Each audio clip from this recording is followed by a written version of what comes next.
manifestado su postura respecto a las recomendaciones que ha hecho el Fondo Monetario Internacional. Mi pregunta sería, ¿qué instancia u organismo de corte internacional le daría a usted el crédito, ¿no?, o la validez para poder tomar en cuenta alguna sugerencia y aplicarlo en la cuestión de las políticas económicas, sobre todo en este panorama que todavía se vislumbra de incertidumbre económica, porque la pandemia, va a seguir y todavía no sabemos hasta cuándo? Entonces, que eso no solamente podría impactar a nivel nacional, sino incluso internacional. ¿Qué organismos? Bueno, yo siento que no actuaron bien los organismos internacionales en el pasado, durante todo el periodo neoliberal en México. Ellos fueron corresponsables de la crisis de México. Sin duda, ellos imponían la política económica. Cuando comenzó a imponerse esa política, obligaban al gobierno de México a firmar las llamadas cartas de intención, y ahí se establecía lo que tenía que hacer el gobierno: una violación flagrante a la autonomía, a la soberanía de nuestro país. Ahí recomendaban que no aumentaran los salarios y gobiernos subordinados, serviles, aplicaban esas políticas. Por eso, en 30 años, el salario mínimo perdió más del 70% de su poder adquisitivo. A veces aumentaban el salario mínimo por abajo de la inflación. Hubieron años que hicieron eso, y eran las recomendaciones de los organismos financieros internacionales, como también la recomendación de privatizar, de aumentar las tarifas, de aumentar el precio de las gasolinas, de aumentar el precio de la energía eléctrica.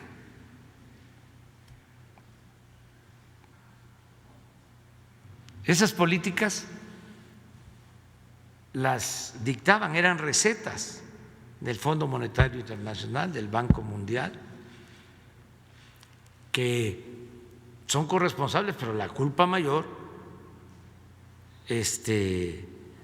la tuvieron quienes les hicieron caso: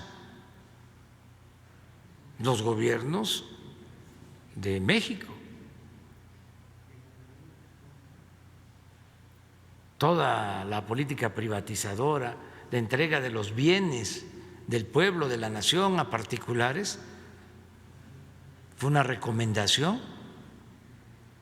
de estos organismos financieros, y era la política que se aplicaba en todo el mundo, las llamadas reformas estructurales.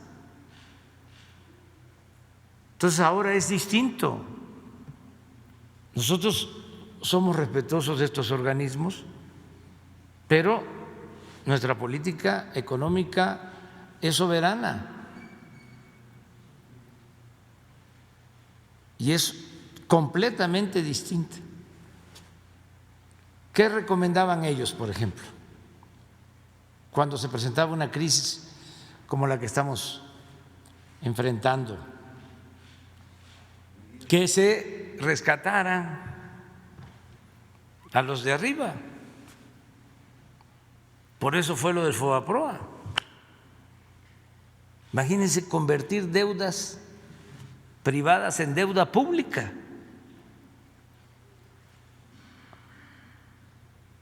Entonces ahora, con la crisis, hubo insinuaciones en ese sentido, y fue así, lo que diga mi dedito, y un poco de presiones, acuérdense de cómo hasta nos pedían que nos endeudáramos Y dijimos no, y vamos a aplicar una estrategia distinta, vamos a ayudar de abajo hacia arriba. De ahí vamos saliendo y tengo que reconocer que nos han respetado, no ha habido ninguna presión, incluso se acaba de lograr una reestructuración de un contrato de deuda a tasas muy bajas, favorables a México, con estos organismos. Ya es un trato distinto y qué bien que ellos están buscando un cambio en sus políticas que resultaron un rotundo fracaso. Ahora que hubo este diálogo con los ministros, jefes de Estado, ya se está hablando, y esto tiene que ver con organismos financieros internacionales, de quitas en el pago de servicio de la deuda. Nosotros agregamos que no solo debe ser quitas para reducir el servicio de la deuda o lo que se destina al servicio de la deuda, sino también quitas al capital, todo esto en beneficio de países pobres, y también que se promueva que las tasas de interés para países en vías de desarrollo, países medios, se ajusten a estándares internacionales, pero tomando en cuenta lo que se cobra de interés en los países más desarrollados. No es posible que se tenga que pagar tasas de interés en países como el nuestro por deuda de 4, de 6%,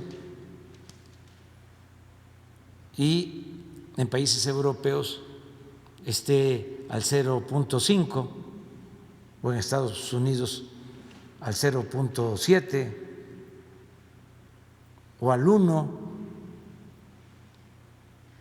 ¿Por qué no ayudar a refinanciar? Nosotros vamos bien, pero podrían ayudar todavía más los organismos financieros internacionales.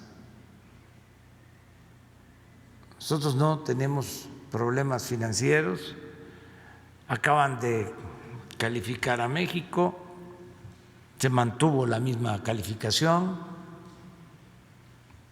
tenemos finanzas sanas, están creciendo las reservas en dólares que maneja el Banco de México. Vamos a cerrar el año sin problemas, no se les han dejado de entregar las participaciones a los estados, a los municipios, se paga a los proveedores, me refiero al gobierno federal, y se nos presentan situaciones como las de las inundaciones en el sureste, que van a requerir de apoyos económicos adicionales, y tenemos reservas para eso. Aquí aprovecho para decirle a mis paisanos que ya se inició la entrega de despensas, esto con el plan Marina y con el plan DN3, para que le llegue a los que lo necesitan. Luego va a haber un apoyo en la medida que van bajando las aguas para que se puedan limpiar las casas, desinfectar, fumigar, pintar, arreglar las casas. Va a haber un apoyo a cada familia que padeció o que sigue padeciendo de inundación. Y luego viene una tercera etapa, que es la entrega de enseres domésticos, camas, estufas, refrigeradores, lo que perdieron. Y luego vienen otros apoyos en lo que tiene que ver con actividades productivas, lo que tiene que ver con el bienestar y las acciones de fondo para que se proteja a la población de las inundaciones, el dragado de los ríos, que no se ha hecho en décadas. Ya tenemos el recurso para la compra de dragas que van a estar desasolvando los ríos. Voy a firmar esta semana un decreto de protección a la población civil en todo lo relacionado con el manejo de las 4 hidroeléctricas, de las 4 presas del río Grijalva, para que los vasos de esas presas se mantengan vacíos en temporadas de lluvia. Septiembre, octubre, noviembre, diciembre, bueno, agosto, septiembre, octubre y noviembre, básicamente. Y otras acciones, pero tenemos los recursos, caminos que quedaron destruidos o van a quedar cuando bajen las aguas en Veracruz, en Chiapas, en Tabasco. Tenemos los fondos, decirle a la gente. También pues quisiéramos que ya no se siguiera padeciendo de las inundaciones, pero la naturaleza tiene sus propias leyes. Sigue lloviendo mucho en Guatemala y ahora el problema lo tenemos por creciente en el río Sumacinta, que es el río más grande de México. Nace en Guatemala, el mono sagrado, y está creciendo mucho, afectando la parte baja de Boca del Cerro, donde inicia el Bajo Sumacinta, municipios como Tenosique, Balancán, Zapata, Centla. Entonces, ahí está trabajando el ejército, la parte alta, y la marina, la parte baja, ayudando.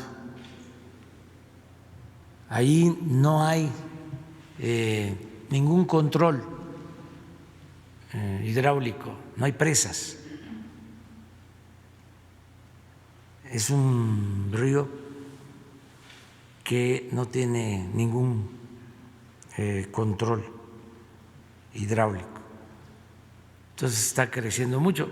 Estamos atentos. Allá está la Coordinadora de Protección Civil, allá está Blanca Jiménez de Conagua, y vamos a estar ayudando. Me tengo que ir, ¿eh? Sí, a veces nos rendiría más el tiempo si yo hablara más rápido, pero ya ven que no hablo de corrido. Y luego también tardo un poco en contestar, porque pues es importante, ¿no?, contextualizar. Sí, no es así de bote pronto. Para mañana.